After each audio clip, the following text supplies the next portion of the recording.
नमस्कार दोस्तों, आप सबों का एक बार फिर से आपके अपने YouTube चैनल ऑन माइंड पे बहुत बहुत स्वागत है। और आज मैं लेकर आया हूँ क्लास 10th विषय भूगोल ज्योग्राफी का अध्याय 4, जिसका नाम है कृषि यानी एग्रीकल्चर। तो इस वीडियो में इस चैप्टर के किन किन टॉपिक्स को हम डिस्कस करने वाले, तो सबसे पहले उसे देख लेते हैं। तो विषय यानी कि टॉपिक्स, तो सबसे पहला टॉपिक्स हमारा रहेगा परिचय यानी कि इंट्रोडक्शन, और यहाँ हम लोग जानेंगे कि ये आखिर कृषि क्या होते हैं। फिर दूसरा टॉपिक्स हमारा रहेगा कृषि के प्रकार, और इसके अंतर्गत हम लोग कृषि के प्रमुख 3 प्रकारों के बारे में जानेंगे जो कि भारत में होती है, और जिसमें प्रारंभिक जीविका निर्वाह कृषि ये हमारा पहला कृषि का प्रकार होगा, दूसरा होगा गहन जीविका कृषि, और तीसरा होगा वाणिज्यिक कृषि। मैं आप लोगों को बता दूं कि प्रारंभिक जीविका निर्वाह कृषि को ही कर्तन दहन प्रणाली या कर्तन दहन कृषि जो है, इस नाम से भी इसे जाना जाता है। तो इसे यहाँ हम लोग जो है वो विस्तार से पढ़ने वाले हैं। तीसरा टॉपिक्स हमारा रहेगा सास से।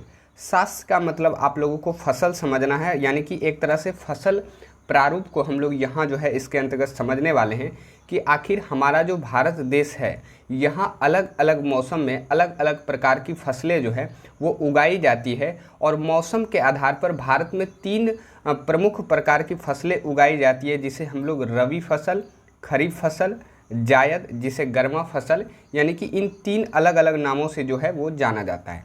जैसा कि मैं आप लोगों को बताऊं तो रबी फसल को जो है वो जाड़ों के दिनों में उगाया जाता है, और खरीफ फसल को जो है वो वर्षा ऋतु में यानी कि वर्षा के मौसम में उगाया जाता है, और जायद यानी कि गर्मा फसल जो है ये गर्मी के दिनों में जो है वो उगाया जाता है। तो इसे हम लोग जो है कि वो डीपली से जो है इस टॉपिक के अंतर्गत जो है इसे पढ़ने वाले हैं। चौथा टॉपिक्स हमारा रहेगा भारत की मुख्य फसलें, यानी कि भारत की जो अलग अलग तरह की फसलें उगाई जाती है उन्हें और अलग अलग नामों से जो है वो जाना जाता है, जिसमें हमारा पहला होगा खाद्य फसल। खाद्य फसल इसके अंतर्गत जो है हमारा प्रमुख फसल जो होता है वो चावल गेहूँ होता है, और उसे हम लोग यहाँ जो है वो विस्तार से पढ़ेंगे। दूसरा हमारा रहेगा पेय फसल, और इसके अंतर्गत चाय, कॉफ़ी ये सभी जो है ये पेय फसल के रूप में इसे जो है वो जाना जाता है, तो इसे हम लोग यहाँ जो है वो पढ़ने वाले हैं। तीसरा हमारा रहेगा मिलेट फसल। इसमें आपका जो मोटे दाने वाले जो अनाज होते हैं जैसे कि ज्वार, बाजरा, रागी, इसे मिलेट फसल के नाम से जाना जाता है, और इसे हम लोग जो है यहाँ पढ़ने वाले हैं। चौथा जो हमारा फसल रहेगा वो रहेगा रेशेदार फसल, और इसके अंतर्गत हम लोग कपास, जूट जिससे जो है कि एक तरह से रेशा निकाला जाता है, तो उसे हम लोग रेशेदार फसल कहते हैं, और उसे हम लोग यहाँ जो है वो पढ़ने वाले हैं। पाँचवा हमारा रहेगा अखाद्य फसल। तो अखाद्य फसल के अंतर्गत हम लोग रबर जो है आपका एक अखाद्य फसल है, क्योंकि इसे खाने में जो है कि इस्तेमाल नहीं किया जाता है, तो इस तरह से ये एक अखाद्य फसल के रूप में इसे जाना जाता है, और उसे हम लोग यहाँ जानने वाले हैं। वैसे आपकी NCERT में खाद्य फसल और अखाद्य फसल यानी कि 2 फसलों के प्रकार के बारे में ही बताया गया है, लेकिन मैंने क्या किया है कि अलग अलग, जैसे कि ये जो खाद्य फसल है, इस खाद्य फसल को खाने में इस्तेमाल तो करते हैं, लेकिन खाद्य फसल के अंतर्गत भी कई सारे ऐसे फसल होते हैं जिन्हें अलग अलग नामों से जाना जाता है, जैसे कि पेय फसल, मिलेट फसल, ये सभी खाद्य फसल के अंतर्गत ही आ सकते हैं, लेकिन इसको भी अलग नाम से जाना जाता है। तो इसलिए हमने इसे अलग ही रखा है, क्योंकि इस प्रकार से क्वेश्चन जो है यदि पूछा जाएगा तो आप लोग ताकि कंफ्यूज ना हो, तो इसलिए हमने इसे अलग ही रखा है। वैसे इसके अलावे 2 और फसल होते हैं, जैसे कि तिलहन वगैरह जो होता है, और इसके अलावे जो आपका दलहन हो जाता है, दाल की जो फसलें होती है जैसे कि चना, मूंग, इसको भी हम लोग जानेंगे। और एक आपका जो तिलहन फसल होता है जिससे कि एक तरह से ऑयल यानी कि तेल जो है वो निकाला जाता है, जिसमें आपको सरसों का बीज और तिल का बीज ये सभी जो हैं उसके अंतर्गत आते हैं, तो इसे भी हम लोग मुख्य फसलों के अंतर्गत ही पढ़ने वाले हैं। 5वां टॉपिक्स हमारा रहेगा कृषि क्षेत्र में प्रौद्योगिकीय और संस्थागत सुधार। ये देखिए, ये जो प्रौद्योगिकीय है यानी कि इसको आप लोग तकनीक समझिएगा, इसका अर्थ होता है तकनीक यानी कि टेक्नोलॉजी, और संस्थागत का मतलब होता है संस्था, यानी कि कृषि को ज़्यादा से ज़्यादा बेहतर बनाने के लिए भारत के सरकार और भारत के वैज्ञानिकों के द्वारा कई सारे टेक्नोलॉजी जो है वो लाई गई, ताकि कृषि में जो है कि ज़्यादा से ज़्यादा जो है उत्पादकता जो है वो बढ़े। तो इसलिए इसके अंतर्गत हम लोग जानेंगे कि आखिर कृषि के क्षेत्र में ऐसी क्या क्या सुधारें की गई है वैज्ञानिकों के द्वारा, यानी कि वैज्ञानिक जो है वो प्रौद्योगिकी लाएंगे यानी कि तकनीक लाएंगे, और संस्थागत सुधार जो है वो सरकार के द्वारा की जाती है। तो आखिर सरकार ने कौन कौन सी संस्थाएं जो है कृषि को बेहतर बनाने के लिए जो है वो बनाई है, तो इसके अंतर्गत हम लोग थोड़ी बहुत जानकारी जो है वो लेने वाले हैं। और इसी के अंतर्गत हम लोग जानेंगे कि हरित क्रांति और श्वेत क्रांति के बारे में भी जानेंगे, क्योंकि प्रौद्योगिकी के आने से ही जो है आपका हरित क्रांति और श्वेत क्रांति जो है वो आ पाया। तो इसके अंतर्गत हम लोग यहाँ इसे विस्तार से जो है वो पढ़ने वाले हैं। छठा टॉपिक हमारा रहेगा खाद्य सुरक्षा, और इसके अंतर्गत हम लोग बफर स्टॉक जैसे जो तरीके अपनाए गए खाद्य को स्टोर करने के लिए, तो इसे हम लोग यहाँ जो है वो पढ़ने वाले हैं। और सातवां और आखिरी टॉपिक हमारा रहेगा वैश्वीकरण का कृषि पर प्रभाव, यानी कि वैश्वीकरण का कृषि पर क्या प्रभाव पड़ा, तो इसे हम लोग जो है कि यहाँ देखने वाले। तो बेसिकली इतने सारे टॉपिक्स को इस वीडियो के अंतर्गत हम लोग जो है वो पढ़ने वाले हैं। वैसे मैं आप लोगों को बता दूं कि आप लोग जो है कि वीडियो को अंत तक देखें, बहुत सारी चीज़ें, बहुत सी जानकारी, बहुत सी इंपॉर्टेंट बातें मैं आप लोगों को बताता हूं। आप लोग एक बार ज़रूर वीडियो को अंत तक देखें। यदि आपको ये वीडियो या ये चैप्टर पसंद आए तो आप चैनल को लाइक और सब्सक्राइब जरूर करें। और मैं आप लोगों को ये एक विश्वास, किसी भी बोर्ड से हो, चाहे आप बिहार बोर्ड से हो, चाहे आप यूपी बोर्ड से हो, चाहे आप एमपी बोर्ड से हो, ये मैं आप लोगों को एनसीईआरटी बता रहा हूँ, और एनसीईआरटी सभी बोर्डों में जो है वो काम आती है। तो आप लोग एक बार वीडियो शुरू से लेकर के अंत तक ज़रूर देखें, स्किप ना करें, ताकि आपको सारी चीज़ें जो है वो बेहतर तरीके से समझ आएगी। यदि आप स्किप करके देखेंगे और छोड़ के देखेंगे तो आपको शायद सभी बातें जो है उतनी समझ में नहीं आएंगी। तो सबसे पहला टॉपिक हमारा रहेगा इस चैप्टर का वो परिचय, यानी कि इंट्रोडक्शन। तो सबसे पहले हम लोग इंट्रोडक्शन को देख लेते हैं। और जैसा कि आप लोग जान ही रहे हैं कि इस चैप्टर का नाम ही है क्या, कृषि, एग्रीकल्चर। तो सबसे पहले हम लोग कृषि को समझते हैं कि आखिर ये कृषि क्या होता है। तो सबसे पहले देखिए, आप लोगों को कृषि को अंग्रेजी में एग्रीकल्चर कहा जाता है, ये तो आप लोग जान ही रहे हैं। लेकिन इस एग्रीकल्चर में ही जो है वो कृषि का राज छुपा हुआ है, यानी कि कृषि का अर्थ छुपा हुआ है। कृषि का डिफिनेशन हम लोग इसी एग्रीकल्चर शब्द से जो है वो जान सकते हैं। तो सबसे पहले आप लोगों को जानना है कि ये जो एग्रीकल्चर शब्द है, इसकी जो उत्पत्ति है, यानी कि ये आया कहाँ से है, तो ये लेटिन शब्द से आया है। और लेटिन शब्द के दो शब्दों से आया है, एक आपका एग्री और दूसरा आपका हो जाता है कल्चर। यानी कि एग्रीकल्चर जो है वो लेटिन शब्द के एग्री और कल्चर से आया है, इसीलिए तो इसे हम लोग क्या कहते हैं, एग्रीकल्चर कहते हैं। और इस एग्रीकल्चर में ये जो एग्री शब्द है इसका अर्थ होता है मृदा, यानी कि मिट्टी, और कल्चर का अर्थ होता है जुताई, यानी कि जो मिट्टी की हम लोग अलग अलग तरह से जुताई करते हैं उसी को हम लोग क्या कहते हैं, कल्चर कहते हैं। यानी कि एक तरह से तरीका, या एक तरह से हम लोग इसे परंपरा भी कह सकते हैं, क्योंकि आपको खेती करने के लिए क्या करना पड़ेगा, पहले मिट्टी की जुताई तो करनी ही पड़ेगी। बिना जुताई आप खेती जो है वो नहीं कर सकते। तो यहाँ एग्री का अर्थ आपको क्या समझना है, मृदा, और कल्चर का अर्थ क्या होता है, तो जुताई, और इसी को मिला दिया जाए तो हम लोग क्या कह सकते हैं, एग्रीकल्चर कह सकते हैं। यानी कि एग्रीकल्चर जो है ये लेटिन शब्द के दो शब्दों से मिलकर बना हुआ है, एक आपका एग्री और दूसरा आपका क्या होता है, कल्चर। और एग्री का अर्थ क्या होता है, तो मृदा, यानी कि मिट्टी, और कल्चर का अर्थ क्या होता है, तो जुताई।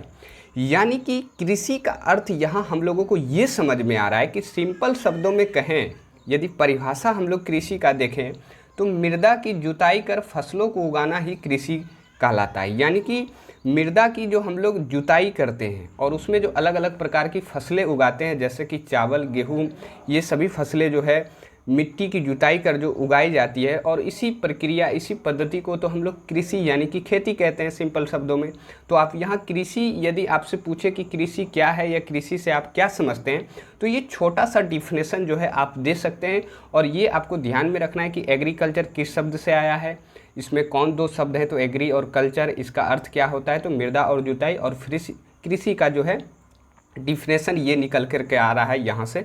तो आप इसे समझते हुए जो है चीज़ों को आपको समझना है, और फिर अपना परिभाषा जो है वो खुद बनाना है। जैसा कि यहाँ आप समझ के यहाँ इस परिभाषा को बना सकते हैं कि मृदा की जुताई कर फसलों को उगाना ही क्या कहलाता है, कृषि कहलाता है। इसके अलावे कृषि में 2-3 और भी फैक्ट हैं, 2-3 और भी पॉइंट हैं जो आपको जाननी चाहिए कि कृषि के क्षेत्र में भारत एक महत्वपूर्ण देश है। यानी कि भारत जो हमारा है वो कृषि के लिए एक महत्वपूर्ण देश जो है वो माना जाता है, क्योंकि भारत की ज़्यादातर आबादी जो है वो कृषि पर ही निर्भर है। कृषि के द्वारा ही उनकी जो है जीविका चलती है, अपना जीवन यापन जो है वो कृषि के माध्यम से ही करते हैं और बहुत ज़्यादा लोगों के द्वारा जो है भारत में खेती की जाती है। तो इसलिए कृषि के क्षेत्र में भारत एक जो है वो महत्वपूर्ण देश हो जाता है। वैसे देखा जाए तो भारत की 2/3 जनसंख्या जो है वो कृषि कार्यों से जुड़ा हुआ है। 2/3 यानी कि यहाँ आप देख सकते हैं कि 4 यानी कि हर 3 आदमी में से जो है कि 2 आदमी जो है वो खेती जो है वो कर रहा है। यानी कि परसेंटेज में आप लोग लगभग 70% जो आबादी है, जनसंख्या है भारत की, वो कृषि कार्यों से क्या है, जुड़ी हुई है। तो ये 2 पॉइंट्स भी आप कृषि में जो है वो लिख सकते हैं यदि आपसे पूछे कि कृषि क्या है या कृषि से आप क्या समझते हैं। अब नोट में आप लोगों को एक महत्वपूर्ण बातें ये ध्यान में रखनी है कि कृषि अर्थव्यवस्था के प्राथमिक क्षेत्र के अंतर्गत आता है। देखिए कृषि जो है ना, ये अर्थव्यवस्था से जुड़ी हुई जोड़कर यदि देखें, क्योंकि अर्थव्यवस्था में कृषि का बहुत ही महत्वपूर्ण जो है योगदान होता है, तो इसलिए अर्थव्यवस्था के जो 3 प्रकार होते हैं, जैसे कि आपका एक प्राथमिक होता है, एक द्वितीयक होता है और एक तृतीयक होता है। तो उसमें से जो कृषि है वो प्राथमिक क्षेत्र के अंतर्गत आता है, क्योंकि प्राथमिक क्षेत्र के अंतर्गत प्राकृतिक से जुड़ी हुई जो भी चीज़ें हैं वो प्राथमिक अर्थव्यवस्था के प्राथमिक क्षेत्र के अंतर्गत उसे जो है वो रखी जाती है। और कृषि जो है ये एक तरह से प्राकृतिक चीज़ें हैं, क्योंकि हम लोग काम तो करते हैं ये, लेकिन ये नेचुरली होता है, प्राकृतिक के द्वारा ही पौधों में जो है कि पौधों की वृद्धि होती है, पौधों में बीज आता है और फिर हम लोग वो बीज को प्राप्त करते हैं। तो इस तरह से ये एक तरह से नेचुरली प्रोसेस है, प्राकृतिक प्रक्रिया के द्वारा ये चीज़ें होती है। तो इसलिए कृषि को जो है कि अर्थव्यवस्था के प्राथमिक क्षेत्र में रखा जाता है, क्योंकि प्राथमिक क्षेत्र के अंतर्गत सभी प्राकृतिक चीज़ों को जो है वो रखी जाती है। तो मैंने आप लोगों को इंट्रोडक्शन में ये जो कृषि के बारे में जितनी भी बातें बताई वो शायद आप समझ पा रहे होंगे। अब अगले पेज पे हम लोग अगले टॉपिक, तो अब हमारा अगला टॉपिक है कृषि के प्रकार। तो यहाँ हम लोग कुछ कृषि के प्रकार के बारे में जो है वो पढ़ने वाले हैं।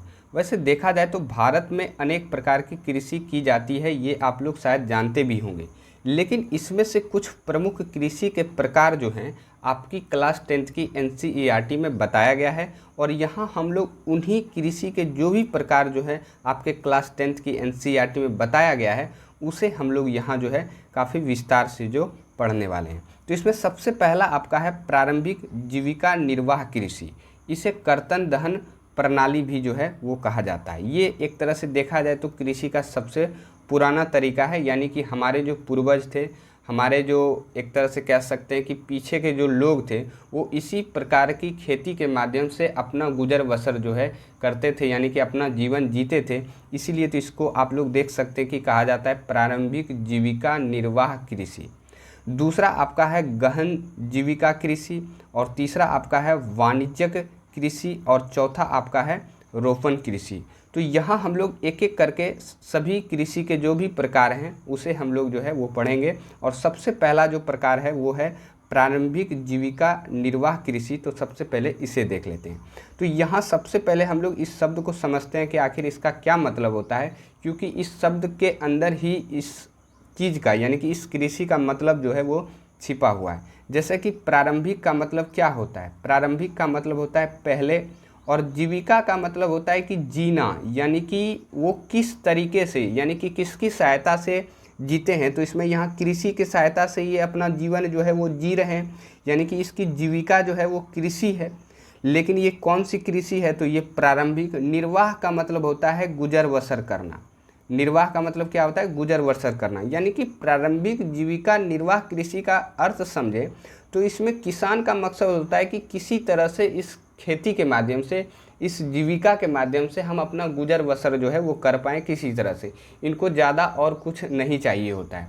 तो इसलिए देखा जाए तो जो किसान सिर्फ अपने परिवार की आवश्यकताओं को पूरा करने के लिए खेती करते हैं, इस प्रकार की कृषि को प्रारंभिक जीविका निर्वाह कृषि कहते हैं। जैसे कि आप इस चित्र के माध्यम से मैं इन चीज़ों के बारे में समझाना चाहूँ तो प्रारंभिक जीविका निर्वाह कृषि तो आप लोग जान रहे हैं कि पहले के ज़माने में जो किया जाता था, अभी भी वैसे कहीं किसी किसी जगह जो है इस प्रकार की खेती की जाती है, लेकिन अब बहुत ही कम मात्रा में जो है इस प्रकार की खेती जो है वो की जाती है। तो यहाँ क्या होता है कि छोटे मोटे जो भी एक तरह से जो भी किसान होते हैं, ये एक छोटा भूमि का टुकड़ा लेते हैं और इनके पास जो भी पुराना औजार होता है, जो भी इनके घर में जो बचे बीज होते हैं, उन्हीं को इसमें जो है कि बो करके जो है कि इसकी इस प्रकार की खेती जो है वो करते हैं और ये खुद ही इस खेत में जो है कि काम करते हैं।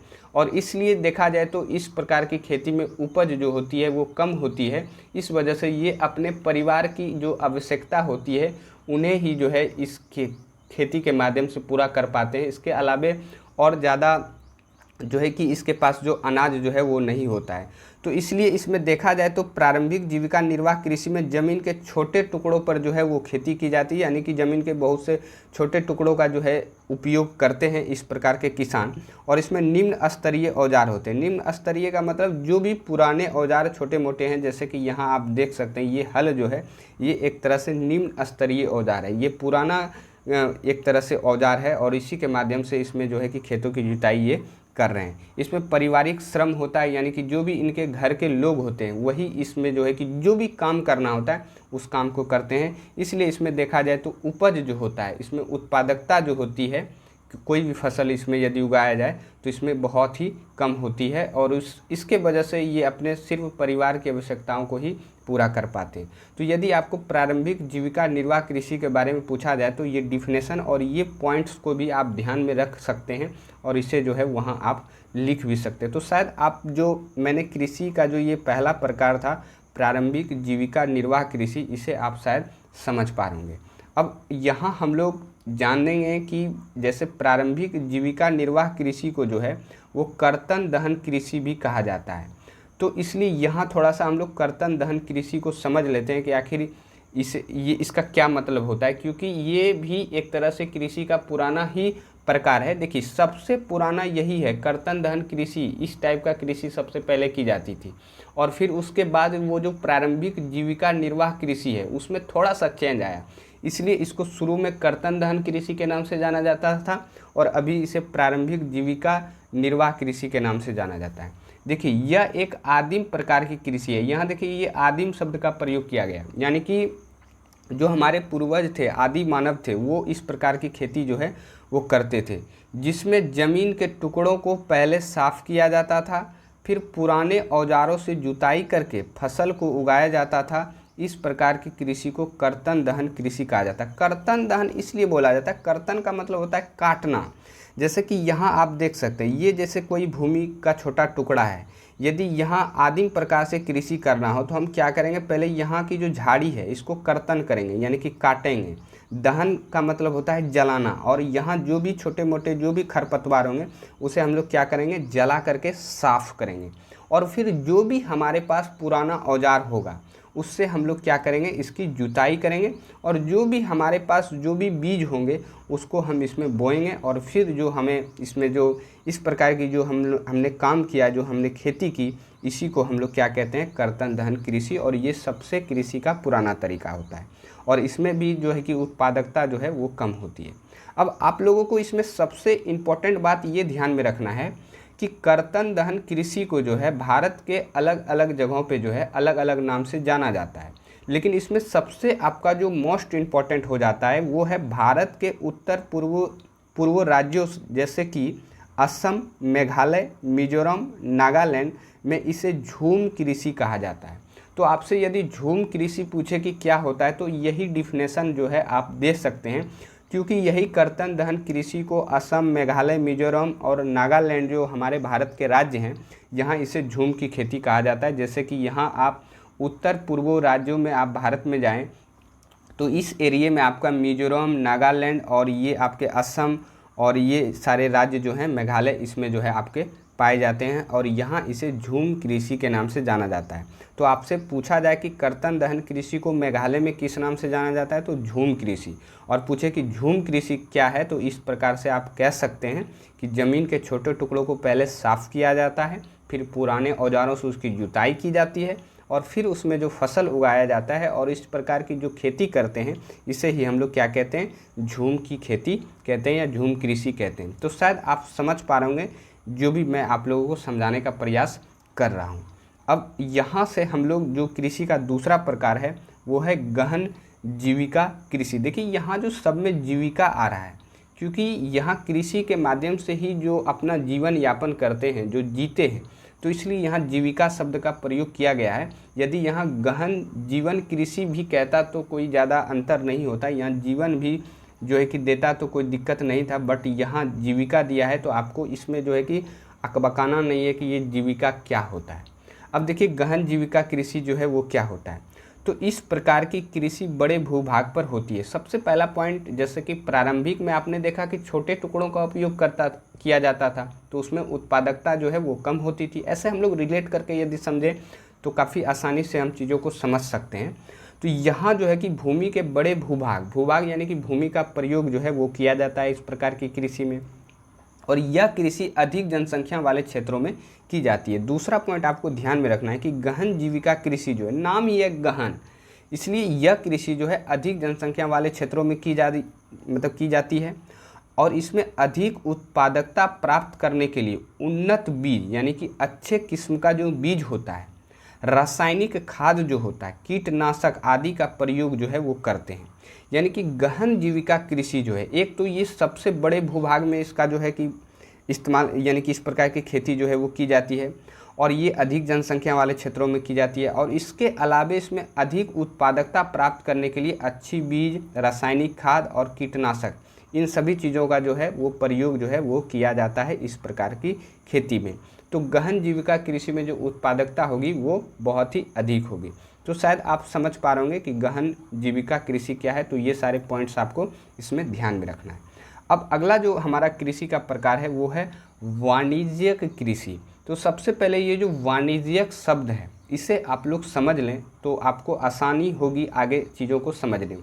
वाणिज्यिक का मतलब एक तरह से व्यापार आप इसको कह सकते हैं। तो इसलिए वाणिज्यिक कृषि को कभी कभी व्यापारिक कृषि भी कहा जाता है, क्योंकि इसमें जो खेती किया जाता है यानी कि जिन भी किसानों के द्वारा इस प्रकार की जो खेती की जाती है उसमें उनका जो मेन मोटिव होता है, मकसद होता है कि उस फसल को यानी कि वो जो भी फसल की उत्पादन करेंगे, जो भी फसल को उगाएंगे, उसको वो बाज़ार के पर्सपेक्टिव से जो है कि उसकी खेती करते हैं, यानी कि बेचने के मकसद से जो है इस प्रकार की खेती की जाती है। तो इसीलिए इसे वाणिज्यिक कृषि या इसे व्यापारिक कृषि भी जो है वो कहा जाता है। तो वाणिज्यिक कृषि में फसल का उत्पादन बाजार में विक्रय हेतु किया जाता है। जैसा कि आपको मैंने अभी बताया, विक्रय का मतलब होता है बेचने हेतु, यानी कि इसमें जो फसल का उत्पादन करेंगे वो बेचने के मकसद से जो है इस प्रकार की खेती करेंगे। तो आप भी खुद से सोचें कि यदि बेचने के मकसद से इस प्रकार की खेती की जा रही है तो इसमें क्या करेंगे, वो अधिक जो है कि लोगों को लगाएंगे, अच्छे किस्म का जो मशीन होगा, तकनीक होगा उसका इस्तेमाल करेंगे, और भूभाग भी जो होगा वो बड़ा होगा, और इसमें सिंचाई की भी एक जो है कि अच्छी व्यवस्था होनी चाहिए, तभी तो अच्छा उत्पादक होगा, और अच्छा उत्पादक होगा तभी तो किसानों को ज़्यादा मुनाफा होगा। तो इस प्रकार से आप खुद भी जो है वो सोच सकते हैं। तो इस कृषि में अधिक पूंजी, आधुनिक कृषि तकनीक का उपयोग जो है वो किया जाता है। अधिक पूंजी का मतलब इसमें पैसा भी आपको जो है कि वो बहुत अधिक लगाना पड़ेगा, और आधुनिक कृषि तकनीक यानी कि आधुनिक कृषि तकनीक का मतलब आजकल आप लोग देख रहे होंगे कि किस प्रकार से नए नए तकनीक जो है कृषि क्षेत्र में आ रहे हैं, जो कि कृषि को एक बेहतर जो है कि एक रोड मैप दे रहे हैं, और उत्पादकता भी जो है वो बढ़ रही है। जैसा कि आप लोग देख सकते हैं कि कृषि को आजकल काटने, बोने, हर तरीके से जो है मशीन के माध्यम से जो है सारी चीज़ें की जाती है। तो इसलिए आधुनिक कृषि तकनीक जो है वही सारी चीज़ें जो है वो होंगी, और इस प्रकार यानी कि वाणिज्यिक कृषि में उन सभी मशीनों का जो है इस्तेमाल जो है वो किया जाता है। इसमें अधिक पैदावार वाले बीज, रासायनिक खाद, सिंचाई एवं कीटनाशक आदि का उपयोग जो है वो किया जाता है, ताकि ज़्यादा से ज़्यादा फसल की उत्पादकता हो। और इस कृषि पद्धति को भारत में हरित क्रांति के फलस्वरूप व्यापक रूप से पंजाब एवं हरियाणा में अपनाया गया।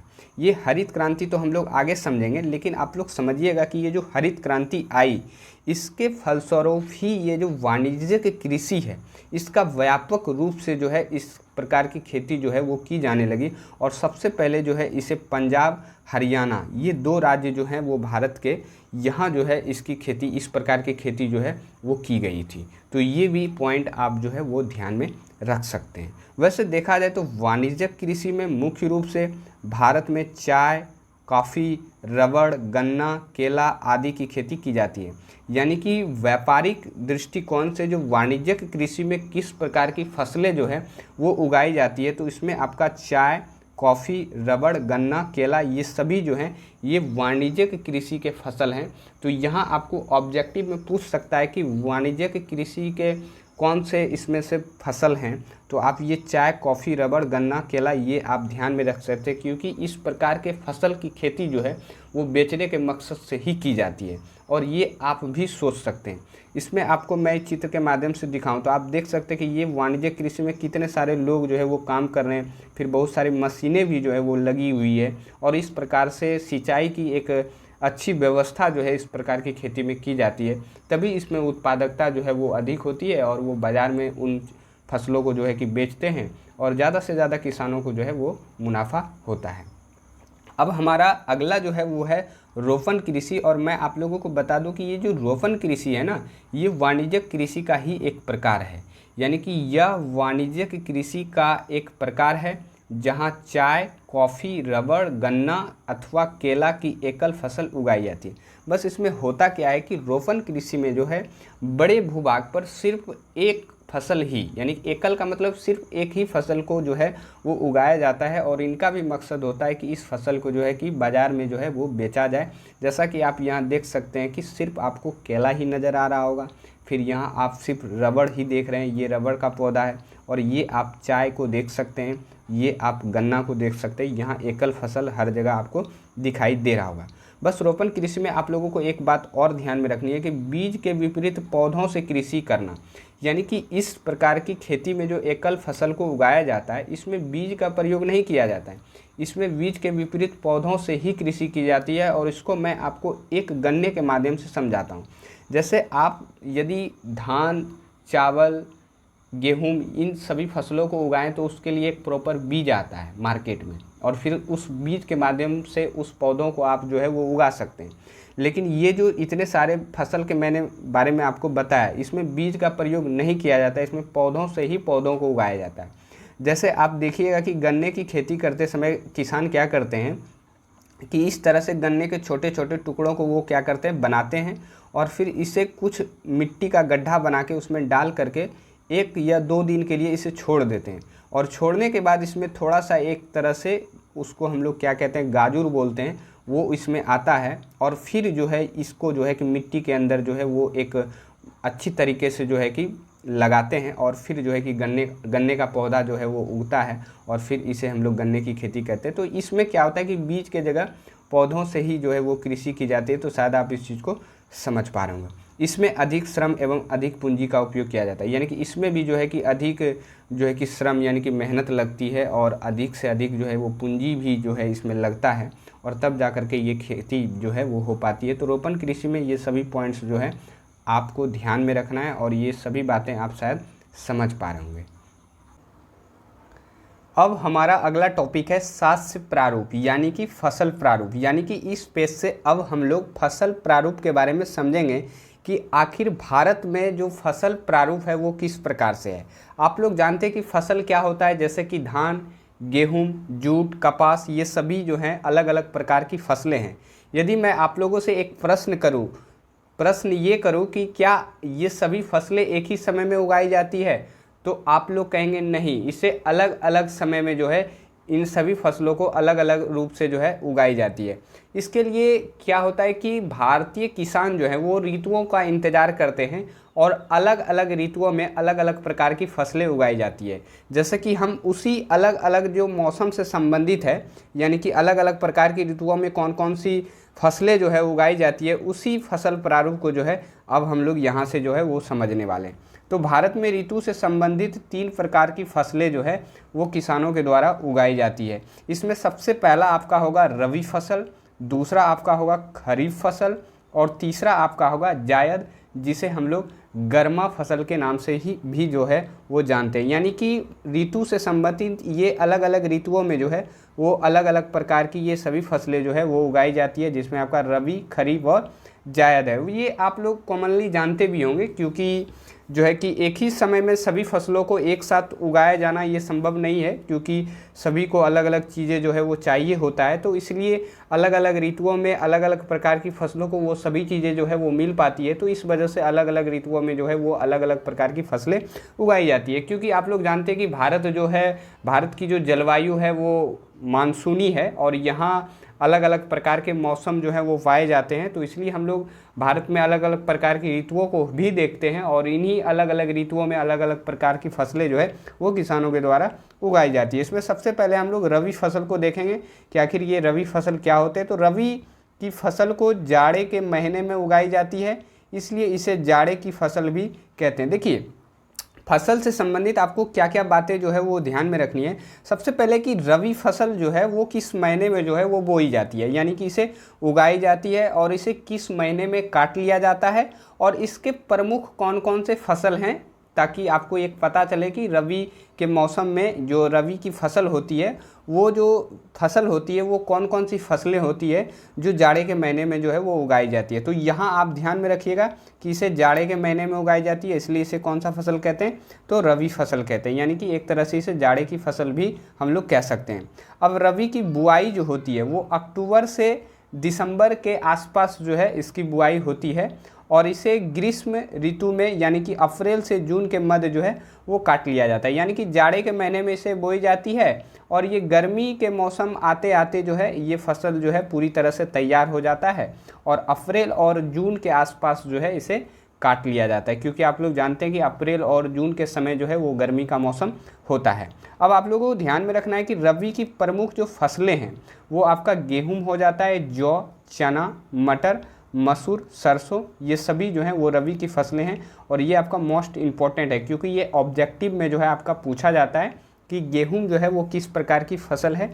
तो ये एक प्रकार की रबी फसल है और आप लोगों को ध्यान में ये रखना है कि रबी की फसलें कब बोई जाती है, तो अक्टूबर से दिसंबर के बीच, और कब काट ली जाती है, तो अप्रैल से जून के बीच। तो ये आप शायद समझ पा रहे होंगे कि रबी की फसलें ये क्या होती है। अब अगले पेज पे जो हमारा अगला फसल है वो है खरीफ फसल। तो यहाँ हम लोग खरीफ फसल के बारे में समझेंगे। तो इसमें भी वही बातें आपको ध्यान में रखनी है कि खरीफ की फसल जो है कब बोई जाती है और कब इसे काटा जाता है और इसकी प्रमुख फसलें कौन कौन सी होती है। तो सबसे पहले खरीफ फसल को वर्षा ऋतु में यानी कि जून से जुलाई के मध्य बोया जाता है।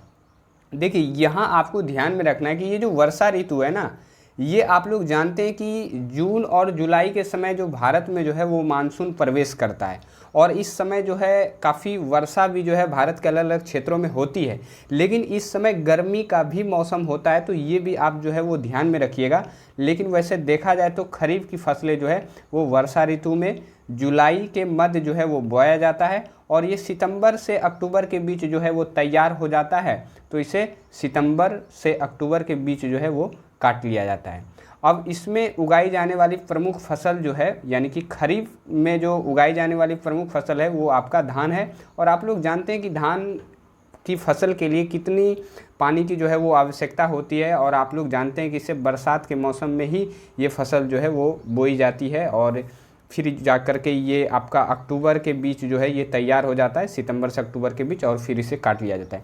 इसमें आप लोग ध्यान में रखिएगा कि खरीफ फसल की प्रमुख फसल जो है वो धान है और इसके अलावे आपका मकई, ज्वार, बाजरा, मूंग, सोयाबीन, कपास, मूंगफली, जूट आदि ये सभी फसलें भी जो है वो खरीफ की फसलें ही हैं और इसे भी जो है कि अलग अलग तरह से वर्षा ऋतु में जो है वो उगाई जाती है। देखिए, वर्षा ऋतु अप्रॉक्स आसपास या आगे पीछे भी हो सकता है, एग्जैक्ट ये माना जाता है कि ये इस प्रकार की फसलें जो है वो वर्षा ऋतु के समय ही जो है वो बोई जाती है। तो ये आपको कन्फ्यूजन जो है वो नहीं होना चाहिए, क्योंकि कहीं कहीं खरीफ की फसलें आपको बताई जाएगी कि ये गर्मी के मौसम में जो है वो बोई जाती है। तो इसलिए मैंने आपको थोड़ा सा इसे जो है अच्छे से बताया।